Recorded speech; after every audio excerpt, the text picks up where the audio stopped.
It's a mission spotlight morning. This one is a bit of a history lesson. You know, the um, the mission offering that we take for Sabbath school, all the little pennies and dimes and nickels and quarters and so forth over the years that the children have brought to Sabbath school and that you bring to Sabbath school, all of those things over the years, for more than 100 years now, have gone to special mission projects around the world. The very first one is, and I can't remember, it's been more than 100 years. Of course, well, I can't remember it. I can't remember it, but rather, at one point in time in my life, I looked it up, and the very first mission project was the Pitcairn. You remember the story about the Pitcairn? Who remembers the Pitcairn? No, some of you do. Well, the Pitcairn was a little mission boat, and a little mission boat that they raised money for and built, and it went down in the South Sea Islands and traveled around the South Sea Islands. That was the very first mission project, and it was not a worldwide project. It was a project that came, and I'm going to say it's a North Pacific Union Conference. I'm going to say the Upper Columbia Conference had a big hand in that. I know it was in the Northwest that they raised the money for this little mission boat to go out and spread the word about Jesus. Since that time, of course, we've embraced it, and over the years, there's been a lot of mission projects, things that money has gone toward to advance the gospel work in places all around the world. This morning, we're going to revisit two of those old mission projects. Oh dear, now I've forgotten one. But one of them is a hospital in Korea, and the other one I can't remember. I'm going to be as surprised as everybody else. So we're going to go ahead. Norm, push the button for us, and we'll do the mission spotlight, and then I have a couple of concluding remarks after that.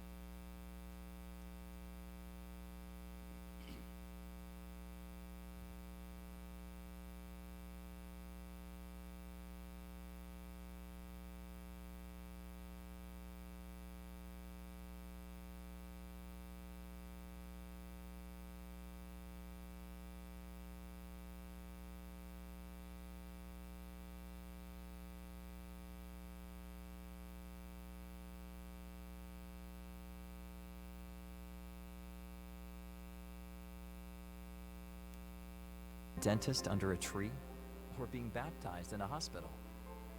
Through the years, the Adventist Hospital in Seoul, South Korea has done everything possible to reach the Korean people. Occasionally, this meant pulling teeth outdoors. Then, about 50 years ago, the 13th Sabbath offering overflow helped expand the hospital so that it could care for more people. This special offering promotes specific projects around the world that grow the church in tangible ways. These projects change lives, sometimes by supporting institutions that provide educational opportunities, medical services, evangelistic training, and more. One such institution was the Seoul Sanitarium and Hospital, which opened in the 1930s under the leadership of Dr. George Rue. By 1967, South Korea had endured both World War II and the Korean War. And yet the Adventist Hospital still stood. The former division president wrote, "The present buildings have withstood the ravages of time and 2 wars. An entirely new plant is needed, and the amount to be realized from the overflow will be but a part of the full amount required." Land was sold to raise additional money, and donations poured in from church members and workers. The next year, plans were underway for the new hospital. The long-awaited day finally came. At the official groundbreaking ceremony in 1969, the details of the new hospital were shared. Utilizing the most up-to-date hospital design, this 160-bed general hospital will be the most modern and efficient in Korea, yet will be neither the largest nor most expensive. The hospital officially changed its name from Seoul Sanitarium and Hospital to Seoul Adventist Hospital, so that the name would point to the Advent message. Ministering to patients, the hospital staff aimed to share the gospel. One patient was so impressed by what she learned that she pleaded to be baptized before she died. To make do, the hospital's physical therapy tank served as the baptistry. Ministry remained the focus, and the hospital bolstered evangelism and educational initiatives in the country. Medical clinics were offered in small villages where young people wanted to attend church, and the clinics helped win over their parents as well. More than 100 people were baptized as a result. One conference president described a 10-hour dental and medical clinic he observed. Dr. Robert Allen saw 150 patients, resulting in 130 extractions, plus fillings, scalings, and numerous consultations. Dr. Vernon Butler and Dr. Chun encountered everything from leprosy to tuberculosis as they treated 473 patients during the hours of the clinic. For 75% of the people, this was their first contact with the Seventh-day Adventist Church. The construction continued, and an important building contract was signed. In addition to the 13th Sabbath offering, the necessary resources came from more land sales, operating funds, and fundraising efforts. The hospital expansion opened in July 1976. The day was a joyous one. This tremendous project was finally completed after 8 years. S.D. Kim described the highlights of the 160-bed facility. The new hospital has central air conditioning and heating, piped-in oxygen and vacuum to every patient room, a speaker system throughout the building, and many other features make it one of the finest medical centers in Seoul. The Seoul Adventist Hospital has expanded and grown even more since then, adding services and increasing its patient capacity.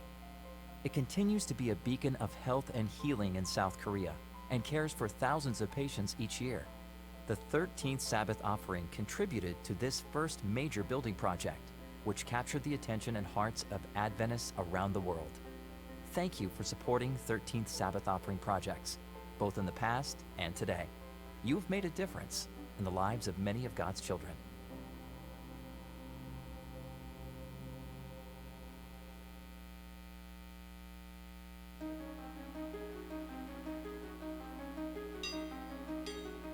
Attending summer camp at Camp Polaris is a tradition for many families in Southwest Alaska. For generations, children have eagerly boarded planes and boats to spend a week in this remote, pristine setting. Many of these campers come from less than ideal homes, where poverty, alcoholism, and abuse are common. Some work hard and carry heavy responsibilities. So it's a really big deal that they get to come to camp, and the fact that they get to be away from their families, away from the pressures of home, away from the village is awesome. Camp Polaris is an oasis year after year where the kids can escape the challenges they face at home. The fact that these kids could get away from it and to actually be kids is huge. They struggle every day. All year long, the children look forward to camp where they can grow closer to Jesus, play with friends, and enjoy activities from crafts to water sports. Everyone here has one focus in mind, and that focus is that these kids learn about God and how He is their best friend and how He created them and loves them very much and wants them to go home with Him. Through the years, the staff at Camp Polaris has done an incredible job of reaching out to the community with the few resources they've had, but they have faced some real challenges. Many of the buildings were in desperate need of repair, having been built more than 60 years ago. Restroom and bathing facilities included 2 outhouses, a run-down sauna, and the icy waters of Lake Aleknagik. But all of this has changed, thanks to your contributions to the 13th Sabbath offering in 2015, which provided supplies to build 2 bathhouses with showers and toilets. The new bathhouses at Camp Polaris are going to make a tremendous amount of difference for the kids that come to camp here. It rains a lot here, and so we often have kids that are wet and cold, and they'll go swimming and they're cold because the water's cold. And in the past, they've just gotten out and really had nowhere to go to get dry. And now with the new bathhouses, they're going to be able to get out cold, go in, get a shower, get into the steam, and get warm and toasty. So now our kids are going to go home happy and healthy too. So the bathhouses are a tremendous asset. We're going to have more and more kids because of them. The new facilities will make it easier for the staff to reach the children spiritually because they will be able to focus better when they're warm and comfortable. Camp will be extended during the summer, and this will include the addition of a family camp for the community. I just want the World Church to know that this is really setting a foundation for more exposure in the community. Campers and staff at Camp Polaris were blessed by your generous support through prayer, giving, and even with letters from all over the world. And it was just from the heart of all of you out there in this whole worldwide church, and then those of you that I don't know your language and I couldn't respond well, thank you so much for your offerings. I don't know how to express how much this all is going to make a change out here for the gospel. Thank you for supporting 13th Sabbath offering projects like this. As a result, more hearts can be touched by Jesus as we await his soon return.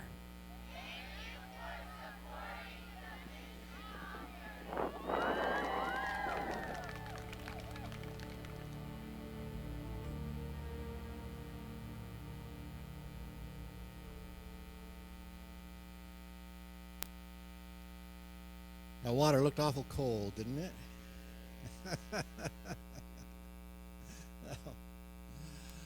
Well, I have a few minutes here. I want to tell you a little something about something I did yesterday.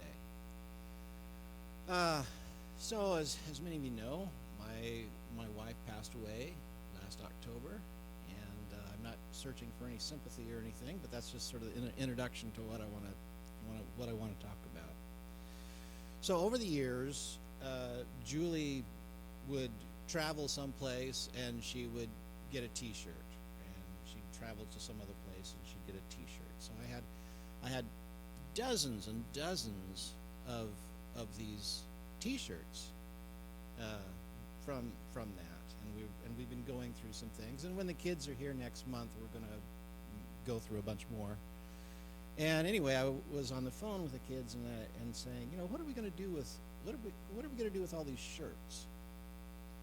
And so they said, well, they have these quilts. They make quilts out of these T-shirts. And so I looked into it, and I found somebody that quilts. Actually, it was harder than I thought. I found somebody on Craigslist. But before that, I was just going to like Joanne Fabrics and saying, does anybody do any quilting? Does anyone quilt anymore? But I found somebody, and yesterday afternoon, several weeks ago, I went and took all the shirts, and I got the quilt back yesterday. I went up and got it. Let me open it up here.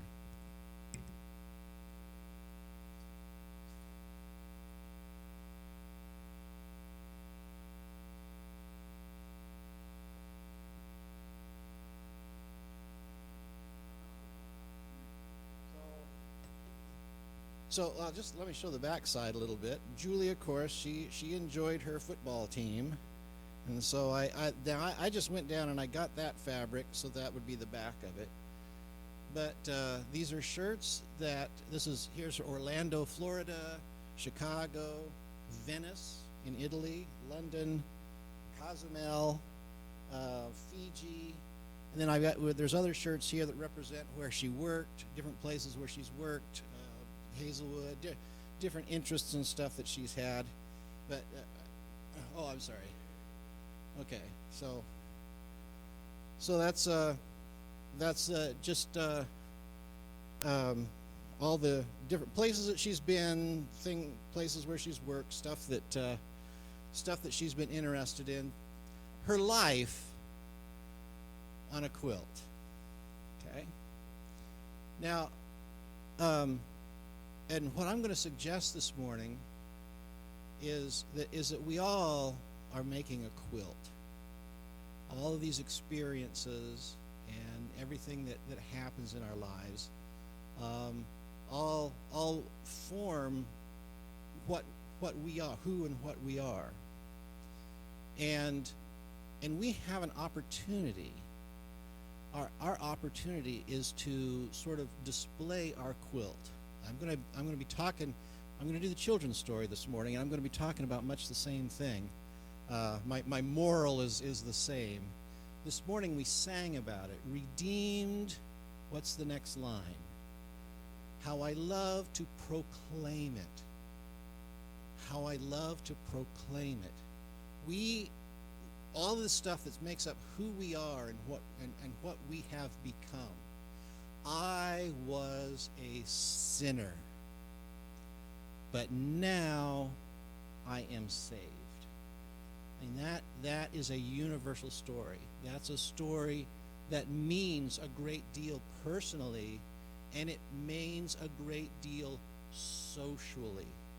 Okay? I mean, when we hear someone's story, it resonates and it adds to our own experience with God ourselves. I would like to use the times here in Sabbath school as an opportunity for each one of us to, if you would like to share something from your quilt, to stand and say, you know what? Before I met God, my life was like this. And then the Holy Spirit came to me, and now my life is like that. Okay? And I want to be inclusive of every person here and every person in our church that isn't here this morning. Those stories are important. That message is the essence of the gospel message. Before I met Jesus, I was like this. I met Jesus, and now my life is like that. And I want to give an opportunity to anybody. This is my appeal this morning. I want to give an opportunity to anybody that feels like they have a story that they need to tell. I'd like to give them the microphone. Not right now. It's about time for classes. But please come to me and say, Terry, I want to tell my story. And we'll find a spot for that. We'll find a time for that. We want everybody to be included. And you might think, oh man, my story isn't important. My story isn't interesting. Every story about our saving Jesus is interesting. Every one of them. Every single one of them. You might not think so, but they are, because it's a miracle. Every single one is a miracle. And you can't tell me that hearing a miracle isn't an interesting thing. Okay, so with that, please, I'm going to encourage everyone, and if so, I might go around and start tapping people on the shoulder, and I say, I bet you've got a story. So, okay, so I want you to keep that in mind. Find me, let me know. We'll make a spot for it here during our Sabbath school time. Okay. All right. Let's have a prayer, and then we'll you can go to your Sabbath school classes. Let's bow our heads. Dear Lord, I want to thank you for all of us that are here this morning, all of us that are worshiping around the world, because a miracle has occurred. We were sinners, we were headed in one direction, and we met Jesus. And now we're in a completely different place. We're going a completely different direction. The Spirit is with us. Lord, help us to proclaim it and love to proclaim it, just like the song says. And Lord, be with us in our study this morning, in our teaching, in our listening. Thank you that you have a worldwide church, people longing for your return. For Jesus' sake, amen. Thank you, everybody.